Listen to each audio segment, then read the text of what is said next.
मैंने आपके सामने एक न्यूमेरिकल लिख रखा है, आप उस न्यूमेरिकल को एक बार ठीक से पढ़ लीजिए। पढ़ने के बाद उस क्वेश्चन को हम सॉल्व करने के लिए आगे बढ़ेंगे।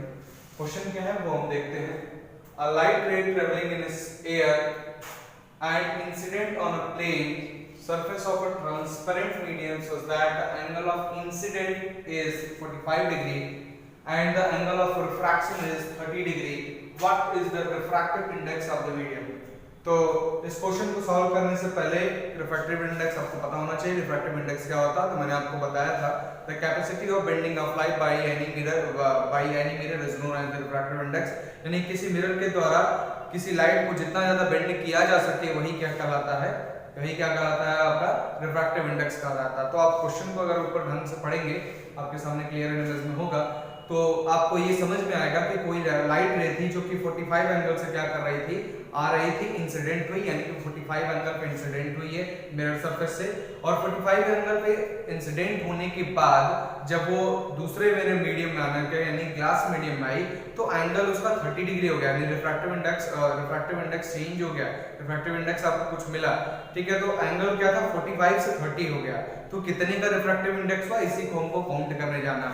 तो कल मैंने रिफ्रैक्टिव इंडेक्स के लिए आपको स्नेल लॉ बताया था, वही है और कुछ है नहीं, रिफ्रैक्टिव इंडेक्स स्नेल लॉ ही है। तो स्नेल लॉ में बताया था incident angle upon refractive angle, को रिफ्रैक्टिव एंगल को हम क्या करेंगे, मेजर करेंगे, जो आता है वो रिजल्ट होता है, ठीक है।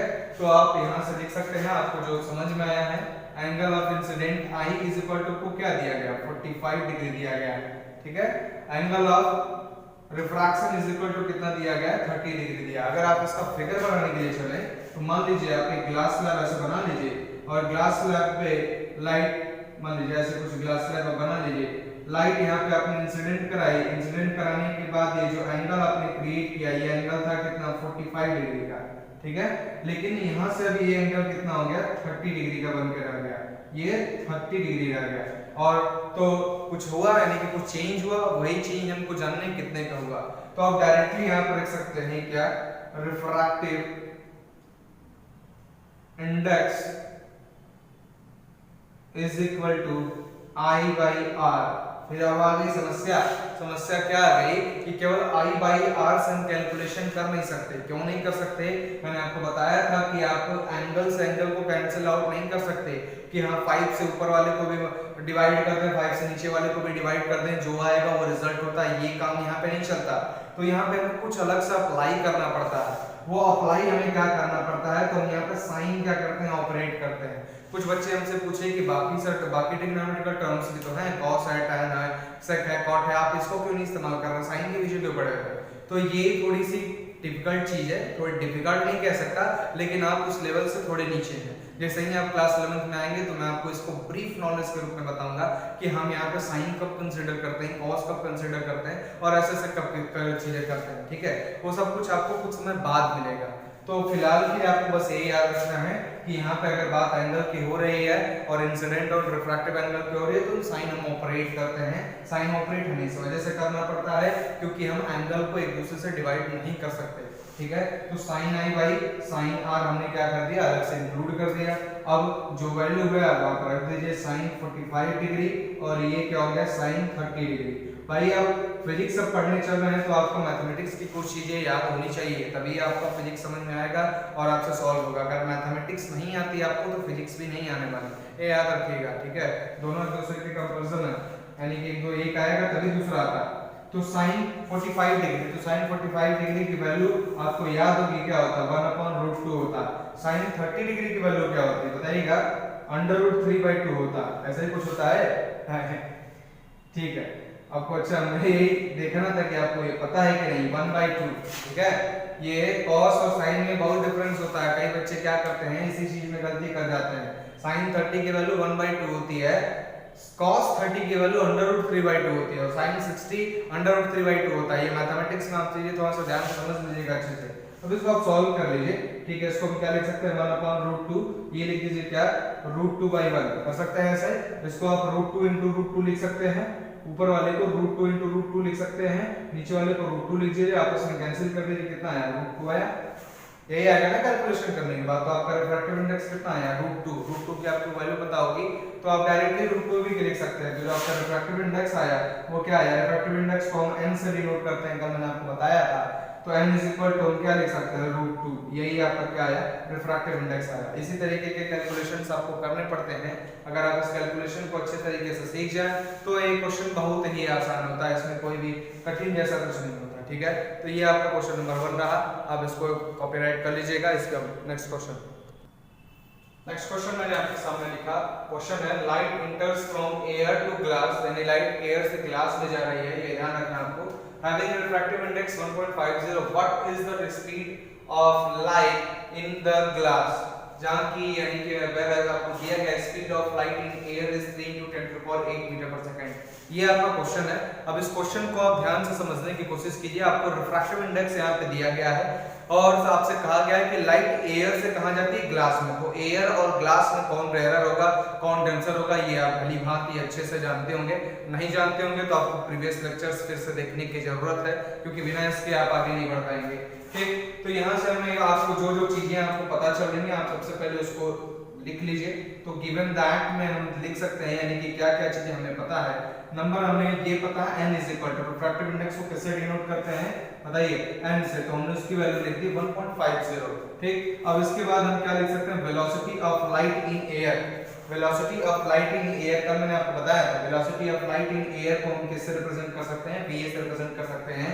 तो va की वैल्यू हमको दी गई है 3 × 10⁸ मीटर पर सेकंड, ये हमको दी गई है। और हमसे क्या पूछा गया है, vc इज इक्वल टू क्या किया गया है, पूछा गया है vc की वैल्यू। तो आप सीधे सीधे लिख दीजिए क्या, वी नो दैट, आप जाने ना जाने हमें लिखना तो जरूर पड़ता है क्या, कि हम जानते हैं, ठीक है, भले ना जाने लेकिन लिखना जरूर पड़ता है। वी नो दैट क्या, n is equal to VA upon VG। किसी बच्चे का क्वेश्चन अगर तुरंत आ गया कि आप एक बात बताइए VG को ऊपर रखने में आपको क्या प्रॉब्लम होती है, VG ऊपर रख दीजिए, VA नीचे रख दीजिए। तो मैं उस बच्चे को फिर से मेंशन करूंगा कि बबुआ फिर से एक बार क्वेश्चन देख लो कि लाइट कहां से जा रही है, एयर से ग्लास में जा रही है। इसी वजह से मैंने इसको अलग से मेंशन करके आपको दिखाया है। एयर से ग्लास में लाइट जा रही है, एयर से ग्लास में जा रही है। तो मैंने आपको बताया था कि जो जिससे जा रही होती है उसको ऊपर रखा था, जिसमें जा रही होती है उसको नीचे रखा जाता है। तो ये रहा VA अपॉन VG। आप इसकी वैल्यू रख दीजिए और वैल्यू रखने के बाद आप यहाँ पे कैलकुलेट कर लीजिए, ये कितना आएगा, 1.50 आएगा। ठीक है, VA की वैल्यू आपको पता है कितनी होती है बताइएगा, तो आपको दिया गया 3 × 10⁸ और यहाँ पे VG बराबर आपको पता है VG दे दिया गया। तो VG को उधर लेते आइए, VA को उधर लेके चले जाइए। कैलकुलेट करने के बाद आपके पास कुछ ऐसे आएगा, VG is equal to 3 × 10⁸ upon 1.5। अब जिस बच्चे को ये सॉल्व करना है फिर वो तो ठीक है, अच्छा बहुत अच्छा लड़का है वो। ठीक है, 2 × 10⁸ मीटर पर सेकंड, ये क्या है आपकी VG की वैल्यू। ठीक है, तो ये आपका refractive index, sorry speed of light in glass आपको पता चल गया। अब आपको एक चीज समझ में आ गया होगा, मैं ही आपसे अभी कह रहा था, वो मैंने आपको प्रूफ करके दिखा भी दिया। मैं आपसे स्टार्टिंग में कह रहा था रिफ्रैक्टिव इंडेक्स या फिर रिफ्रैक्शन को हम समझने के लिए सबसे पहले ये चीज समझना इंपॉर्टेंट होता है कि लाइट का नेचर क्या है। तो लाइट सबसे पहला नेचर उसकी है कि जैसे ही वो चलती है तो स्ट्रेट लाइन मोड में चलती है, कंडीशन नंबर 1 थी। कंडीशन नंबर 2 है कि अगर वो रेयरर मीडियम से डेंसर मीडियम में अगर जाती है तो उसकी स्पीड में डिफरेंस आता है, उसकी स्पीड कम हो जाती है। ठीक है, और डेंसर से रेयरर में जाती है तो उसकी स्पीड फिर से पिक कर जाती है, यानी कि बढ़ जाती है। तो यहाँ पे आप उस चीज का अंतर देख सकते हैं। आपको रिफ्रैक्टिव इंडेक्स दिया गया था और आपसे कहा गया था कि जो velocity of light in air है वो क्या है, 3 × 10⁸ मीटर पर सेकंड है। और आप देखिए ग्लास में आने के बाद क्या हो गया, 2 × 10⁸ मीटर पर सेकंड हो गया। अब आपके लिए ये 2 3 ये क्या इतना छोटा सा डिफरेंस है, तो मैं आपको इसको कैलकुलेट करके दिखा देता हूँ कितने का डिफरेंस है। देखिएगा VG 2 × 10⁸ है, ये किसमें है, मीटर में है। ठीक है, मीटर को अगर आप किलोमीटर में डिवाइड अगर कन्वर्ट करने की कोशिश करेंगे तो नीचे आपको 1000 से क्या करना पड़ेगा, डिवीजन करना पड़ता है। कुछ बच्चों को अगर नहीं मल्टीप्लिकेशन करते हैं, नहीं बाबू, वो जब किलोमीटर रहता है और मीटर में चेंज करना रहता है ना, तब हम मल्टीप्लिकेशन करते हैं। यहाँ मीटर में ऑलरेडी वैल्यू है और उसको किलोमीटर में चेंज करना है, छोटे से बड़े में चेंज करना है, तो हमको डिवीजन करना होता है। डिवीजन करने के बाद जो आपका रिजल्ट आएगा वो कुछ आएगा 2 × 10⁵। अभी 2 × 10⁵ कुछ बच्चे समझ भी गए होंगे कि लगभग 2 लाख किलोमीटर पर सेकंड की स्पीड से चल रही है। कितना, एक सेकंड में कितने की स्पीड है, 2 लाख पर 2 लाख किलोमीटर चल रही है एक सेकंड में। ठीक है, कितनी अच्छी स्पीड है। जस्ट सपोज दैट और दूसरी वैल्यू आपको दी गई है क्या 3 × 10⁸ तो सीधे सीधे वैल्यू आप यहाँ पे लिख सकते हैं जैसे नीचे मैंने कैलकुलेट किया है 3 लाख, ठीक है 3 लाख किलोमीटर पर सेकंड। अब बताइए वैल्यू में कितना चेंज हुआ, 3 लाख किलोमीटर से 2 लाख किलोमीटर, यानी कि आपको इस तरह से तो केवल 3 और 2 का डिफरेंस दिख रहा था, बस वहां देखिए 1 लाख का डिफरेंस है, ठीक है 1 लाख किलोमीटर का डिफरेंस पड़ गया, 3 लाख और 2 लाख। अब सोचिए हम लाख में बात कर रहे हैं। और एक इंटरेस्टिंग आपको बताता हूं, अगर साइंटिस्ट ने आपने ये सुना होगा कि साइंस कभी भगवान और ये सुपरनैचुरल पावर्स को एक्सेप्ट नहीं करता, ये सत्य है, सुपरनैचुरल पावर्स को एक्सेप्ट नहीं करता। वो मानता है सारे इंसान हार्ड मास के बने हुए हैं और हम इस नेचर में इस वजह से एग्जिस्ट करते हैं क्योंकि नेचर है बहुत सारे फिनोमेनन है जो कि आपको गॉड एग्जिस्टेंस के बारे में पढ़ने पर पता चलेगा। तो मैं बस यहाँ पे आपको इतना कहना चाहता हूँ कि एक बार आइंस्टीन, जो आपने नाम सुना होगा, बड़े अच्छे साइंटिस्ट थे, बहुत कुछ दिया उन्होंने आपके देश, आपको, आपके विश्व के लिए। उन्होंने एक बार कहा था कि अगर एक बार उनसे किसी ने मजाक किया कि आप एक बात बताइए भगवान पे बिलीव करते हैं? तो उन्होंने कहा हाँ क्यों नहीं, भगवान पे बिलीव करते हैं हम। तो कहना कि आप भगवान पे बिलीव करते हैं, फिर आप ये थ्योरी में लिखते हैं कि भगवान जैसा कुछ नहीं होता। तो फिर उन्होंने एक मजाक ये किया कि अगर किसी दिन किसी की वेलोसिटी, अगर किसी दिन किसी ने अपनी वेलोसिटी यानी कि जो दौड़ना शुरू किया, दौड़ते अगर उसकी स्पीड 3 लाख किलोमीटर पर सेकंड की हो गई, यानी वेलोसिटी ऑफ लाइट के अगर आप उसके बराबर दौड़ाना शुरू कर दें, यानी कि 3 लाख किलोमीटर 1 सेकंड में दौड़ सकें अगर आप, तो आप गॉड के एग्जिस्टेंस को मान लेंगे। तो फिर सभी लोग हंसने लगे, क्या मजाक कर रहे हो? तो फिर उन्होंने गीता का, यानी कि गीता में कुछ चीजें बताई गई, उनका उन्होंने उपदेश दिया, उन्होंने उस चीजों को मेंशन किया।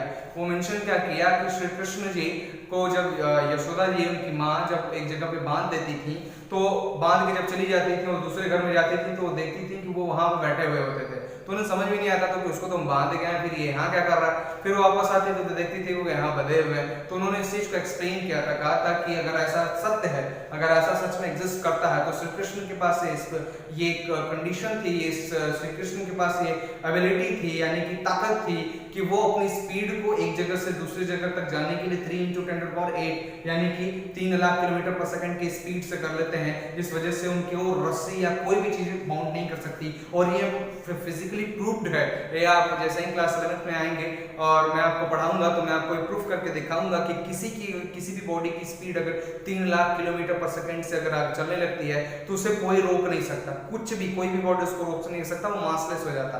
ठीक है, तो ये आपके फॉर्मल इंफॉर्मेशन के लिए है। ठीक है, तो ये रहा इसका इंपॉर्टेंस। ठीक है, 2 लाख 3 लाख से 2 लाख में चेंज हो गया, केवल क्या, एयर से ग्लास में आने की वजह से। ठीक है, तो ये क्वेश्चन नंबर 2 रहा। इसके बाद नेक्स्ट क्वेश्चन की तरफ चलते हैं।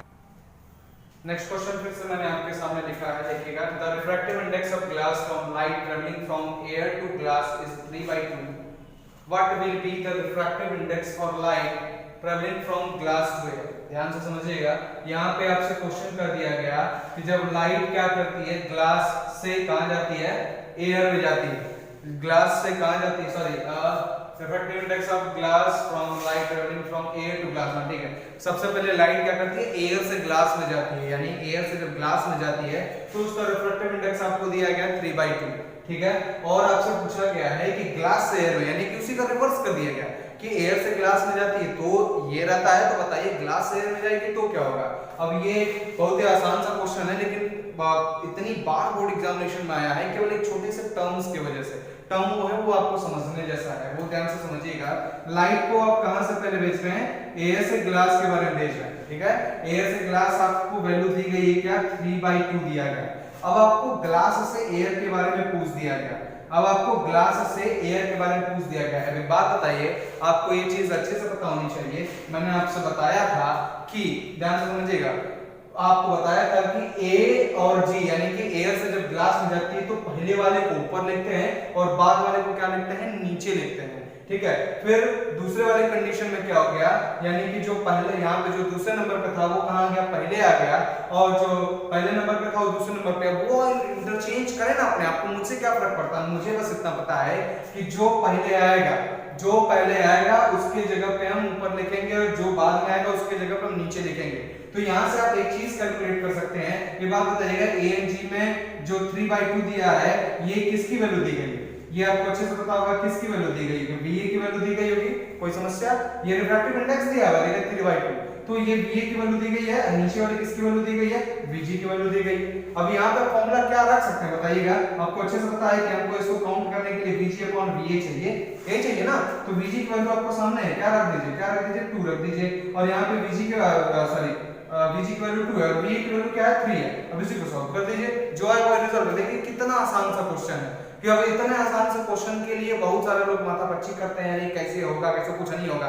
बस मैंने आपको एक सीधी सीधी बात बताई कि एयर से ग्लास में जाती है, जो चीजें दी हुई हैं उसी को समझ लीजिए, आप अच्छे तरीके से समझे रहेंगे तो आपके लिए मजाक है ये, ठीक है। और नहीं अगर मान लीजिए आपकी बुद्धि काम नहीं करती, ठीक है, तो अब फिर इसके लिए आपको एक फॉर्मूला बता देते हैं भाई, अब आप उस फॉर्मूले को रट्टा रट्टा करते रहिए कीजिए, ठीक है, और रट्टे रट्टे से खुश रहिए। क्या होता है भाई, ये होता है फॉर्मूला होता है आपका ANG = 1/GNA। आप इस क्वेश्चन को ये